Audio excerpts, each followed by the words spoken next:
नमस्कार। आज हम चाणक्य नीति के कालातीत ज्ञान की गहराइयों में उतर रहे हैं।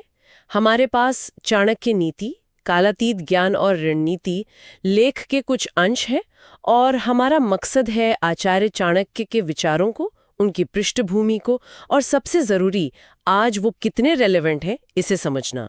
चाणक्य सिर्फ एक नाम नहीं है, वो एक प्रतिभाशाली विद्वान थे, एक कुशल राजनीतिक, एक दूरदर्शी अर्थशास्त्री और जबरदस्त रणनीतिकार भी। बिल्कुल। तो चलिए इस ज्ञान के सागर में जरा गोता लगाते हैं। शुरुआत करते हैं। चाणक्य आखिर थे कौन, संक्षेप में अगर जानना चाहें तो चौथी शताब्दी ईसा पूर्व के एक महान विचारक थे। उन्हें कौटिल्य या विष्णुगुप्त के नाम से भी जाना जाता है और मौर्य साम्राज्य की स्थापना में उनकी भूमिका बहुत बहुत महत्वपूर्ण थी। हाँ बिल्कुल। और ये समझना जरूरी है कि उन्होंने सिर्फ चंद्रगुप्त मौर्य का मार्गदर्शन करके मतलब नंदवंश का अंत नहीं किया, बल्कि उन्होंने भारत के पहले एकीकृत साम्राज्य की एक तरह से कहें तो नींव रखी। ये सिर्फ सत्ता का हस्तांतरण नहीं था, ये उस समय की जो एक भ्रष्ट व्यवस्था मानी जाती थी उसका अंत था और एक नए युग की कह सकते हैं शुरुआत थी। अच्छा, और ये चाणक्य नीति जिसके बारे में इतनी बातें होती हैं, ये असल में है क्या चीज? दरअसल ये चाणक्य के दिए हुए उपदेशों का एक संग्रह है। इसमें नैतिक, राजनीतिक और व्यवहारिक सलाह है।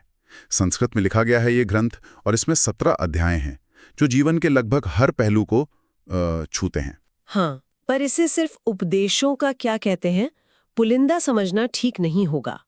इसमें व्यक्तिगत विकास से लेकर लीडरशिप, शासन कला और जीवन में सफलता पाने के बड़े ही व्यवहारिक सूत्र दिए गए हैं। ये एक तरह की गाइड बुक है जो सिर्फ सिद्धांत नहीं बताती बल्कि अमल पर भी जोर देती है। और इसकी उत्पत्ति की कहानी भी तो बड़ी दिलचस्प है ना? कहते हैं इसकी जड़ें चाणक्य के व्यक्तिगत अपमान में है। मगध के राजा थे धनानंद, उन्होंने भरी सभा में चाणक्य को अपमानित किया था और उसके बाद चाणक्य ने प्रतिज्ञा ली कि वो नंद वंश को उखाड़ फेंकेंगे। हाँ, ये कहानी तो बहुत मशहूर है। और फिर उन्होंने एक साधारण से दिखने वाले बालक चंद्रगुप्त मौर्य, उसमें क्षमता देखी, उसे तैयार किया और दोनों ने मिलकर उस विशाल साम्राज्य को चुनौती दी। कमाल है, मतलब अपमान का बदला एक साम्राज्य निर्माण में बदल गया। यही तो बात है। यहाँ ये देखना बड़ा फैसिनेट करता है कि कैसे एक व्यक्तिगत घटना ने इतिहास की धारा ही बदल दी। और जब चाणक्य चंद्रगुप्त के मुख्य सलाहकार बने तो उन्होंने अपने इन्हीं अनुभवों को, अपनी रणनीतियों को और जीवन के निचोड़ को चाणक्य नीति और अर्थशास्त्र जैसे ग्रंथों में संकलित किया। ये कोरी कल्पना नहीं थी, ये सब आजमाई हुई रणनीतियां थी। चलिए अब कुछ प्रमुख शिक्षाओं पर जरा नजर डालते हैं जो इन स्रोतों में हमें मिलती हैं। जैसे दुश्मनों या प्रतिद्वंदियों के बारे में वो कहते हैं कि जो करने का सोचा है उसे तब तक गुप्त रखें जब तक वो कार्य पूरा न हो जाए, मतलब काम होने से पहले ढिंडोरा न पीटे। बिल्कुल। और ये सिर्फ लड़ाई या युद्ध की बात नहीं है। गोपनीयता और सही समय पर कदम उठाने का महत्व, ये आज की कूटनीति में, व्यापार में, यहाँ तक कि हमारे निजी जीवन में भी उतना ही प्रासंगिक है। समय से पहले अगर योजना खुल जाए तो अक्सर वो विफल हो जाती है। अच्छा, लेकिन दोस्ती पर उनका एक विचार थोड़ा चौंकाने वाला है।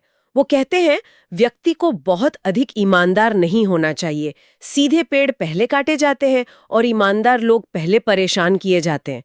ये थोड़ा निराशावादी नहीं लगता? देखिए, इसे निराशावादी कहने के बजाय शायद यथार्थवादी कहना ज्यादा सही होगा। चाणक्य यहाँ बेईमानी की वकालत नहीं कर रहे, वो दुनिया की व्यवहारिकता समझा रहे हैं। असल में उनका इशारा यह है कि जरूरत से ज्यादा सीधापन या भोलापन नुकसानदेह हो सकता है। थोड़ा सावधान रहना, परिस्थितियों को समझना जरूरी है।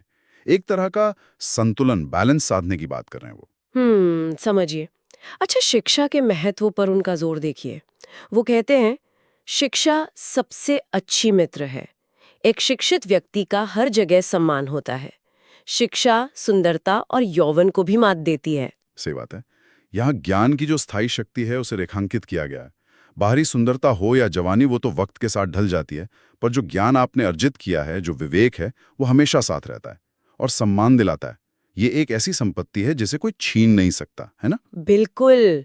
और धन या समृद्धि पर उनका कहना था मेहनती व्यक्ति के लिए कोई गरीबी नहीं। हाँ, ये कर्म के सिद्धांत को उजागर करता है।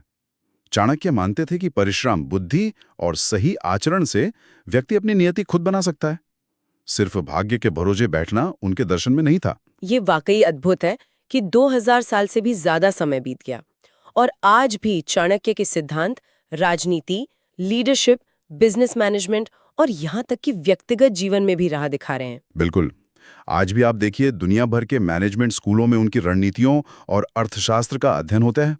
ये इस बात का सबूत है कि सत्ता, रणनीति और मानव स्वभाव के जो मूल सिद्धांत हैं, वो समय के साथ बदलते नहीं, वो कालातीत हैं। जाते जाते चाणक्य का एक और विचार याद रखने लायक है। कोई भी काम शुरू करने से पहले वो कहते हैं खुद से 3 सवाल जरूर पूछें। मैं ये क्यों कर रही हूँ, इसके संभावित परिणाम क्या हो सकते हैं और क्या मैं इसमें सफल हो पाऊंगी? हाँ, और जब गहराई से सोचने पर इन सवालों के संतोषजनक जवाब मिलें, तभी उस काम में आगे बढ़ें। ये किसी भी काम को शुरू करने से पहले उसकी योजना, उसके उद्देश्य की स्पष्टता और अपनी क्षमता के आत्म-मूल्यांकन पर जोर देता है। अंतिम विचार। आज की इस तेज रफ्तार दुनिया में जहां इतनी सारी सूचनाएं हैं और हम तुरंत प्रतिक्रिया देने के आदी हो गए हैं, क्या चाणक्य की तरह रुककर किसी भी कदम से पहले ये सोचना, क्यों, क्या परिणाम होंगे और क्या सफलता मिलेगी, क्या ये बुनियादी सवालों पर विचार करना पहले से कहीं ज्यादा जरूरी नहीं हो गया है? शायद इस पर सोचने की जरूरत है हम सबको।